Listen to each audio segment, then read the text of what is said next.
ಒತ್ತು ಶಾವಿಗೆಯನ್ನ ಬೇರೆ ಬೇರೆ ರೀತಿಯಲ್ಲಿ ಮಾಡಬಹುದು. ಕೆಲವರು ಹಿಟ್ಟನ್ನ ಮೊಗುಚಿ ಕೈ ನೋವು ಅಂತಾರೆ. ಅಂತವರಿಗೆ ಇದು ಸುಲಭ ವಿಧಾನ ಅಂತಾನೆ ಹೇಳ್ಬೋದು. ಇದೇ ಅಳತೆಯಲ್ಲಿ ಮಾಡಿದ್ರೆ ಪಕ್ಕ ಉದುರಾದ ಶಾವಿಗೆ ರೆಡಿ ಆಗುತ್ತೆ. ಹಾಗಿದ್ರೆ ಈ ಶಾವಿಗೆಯನ್ನ ಹೇಗ್ ಮಾಡುದು ಅಂತ ನೋಡೋಣ. ನಮಸ್ತೆ, ನಾನು ನಿಮ್ಮ ರಶ್ಮಿ. ಐತಾಳ್ಸ್ ನಳಪಾಕಕ್ಕೆ ನಿಮಗೆಲ್ಲರಿಗೂ ಸ್ವಾಗತ. ಮೊದಲಿಗೆ 4 ಕಪ್ ದೋಸೆ ಅಕ್ಕಿಯನ್ನ ಚೆನ್ನಾಗಿ ತೊಳೆದು ನೆನೆಸಿಡಬೇಕು. ಇಲ್ಲಿ 4 ಕಪ್ ದೋಸೆ ಅಕ್ಕಿಗೆ 1 ಕಪ್ ಗಟ್ಟಿ ಅವಲಕ್ಕಿ ಅಥವಾ ದಪ್ಪ ಅವಲಕ್ಕಿ ಬೇಕಾಗತ್ತೆ. ಅಕ್ಕಿ ಜೊತೆಗೆ ಅವಲಕ್ಕಿಯನ್ನ ನೆನೆಸೋದು ಬೇಡ, ಯಾಕಂದ್ರೆ ಅವಲಕ್ಕಿ ಬೇಗ ನೆನೆಯೋದ್ರಿಂದ ಅಕ್ಕಿಯನ್ನ ರುಬ್ಬೋದಕ್ಕೆ 1 ಗಂಟೆ ಮುಂಚಿತವಾಗಿ ನೆನೆಸಿದ್ರೆ ಸಾಕು. 4 ಗಂಟೆಯ ನಂತರ ಅಕ್ಕಿಯ ನೀರನ್ನೆಲ್ಲ ಬಸಿದುಕೊಳ್ಬೇಕು. ಹಾಗೆಯೇ ಅವಲಕ್ಕಿಯ ನೀರನ್ನೂ ಸಹ ಹಿಂಡಿ ತೆಗೆದು ಅಕ್ಕಿಯೊಂದಿಗೆ ಸೇರಿಸಿ 6 ಕಪ್ ನೀರನ್ನ ಹಾಕಿ.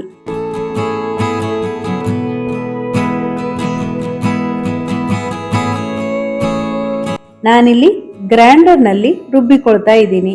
ನೀವು ಬೇಕಿದ್ರೆ ಮಿಕ್ಸಿಯಲ್ಲಿ ಬೇಕಿದ್ರೂ ರುಬ್ಬಬಹುದು. ಇಲ್ಲಿ ಒಂದೇ ಸಾರಿ 6 ಕಪ್ ನೀರನ್ನ ಸೇರಿಸಿ ರುಬ್ಬುವುದರ ಬದಲು ಸ್ವಲ್ಪ ನೀರನ್ನ ಸೇರಿಸಿ ನುಣ್ಣಗೆ ರುಬ್ಬಿ. ಉಳಿದ ನೀರನ್ನ ರುಬ್ಬಿಯಾದ ಮೇಲೆ ಸೇರಿಸಿಕೊಳ್ಬಹುದು.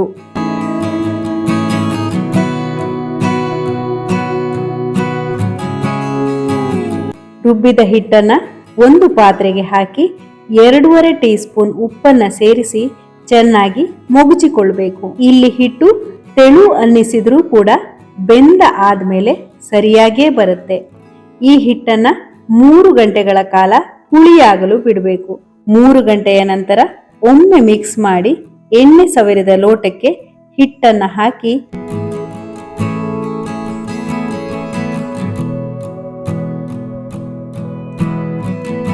ಹಬೆಯಲ್ಲಿ 35 ರಿಂದ 40 ನಿಮಿಷ ಬೇಯಿಸಬೇಕು.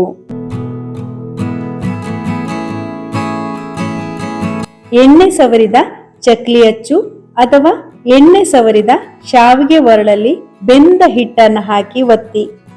ಇಲ್ಲಿ ಬಿಸಿಯಾಗಿ ಹಿಟ್ಟನ್ನ ಒತ್ತಬೇಕೆಂದಿಲ್ಲ, ಆರಿದ ನಂತರವೂ ಕೂಡ ಚೆನ್ನಾಗಿಯೇ ಬರುತ್ತೆ.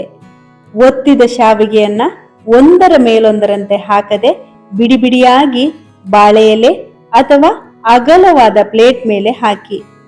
ಶಾವಿಗೆ ಪೂರ್ತಿಯಾಗಿ ಆರಿದ ನಂತರ ತುಂಬಾ ಉದುರಾಗಿ ಬರುತ್ತೆ. ಇದನ್ನ ಕಾಯಿ ಚಟ್ನಿ ಅಥವಾ ಕಾಯಿ ಹಾಲಿನೊಂದಿಗೆ ತಿಂದ್ರೆ ಅದರ ರುಚಿ ಅದ್ಭುತ.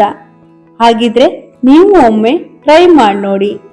ಈ ವಿಡಿಯೋ ನಿಮ್ಗೆ ಇಷ್ಟ ಆಗಿದ್ರೆ ಲೈಕ್ ಮಾಡಿ, ಶೇರ್ ಮಾಡಿ, ಹಾಗೆಯೇ ನಮ್ಮ ಚಾನಲ್ಗೆ ಸಬ್ಸ್ಕ್ರೈಬ್ ಮಾಡೋದನ್ನ ಮರಿಬೇಡಿ. ಧನ್ಯವಾದಗಳು.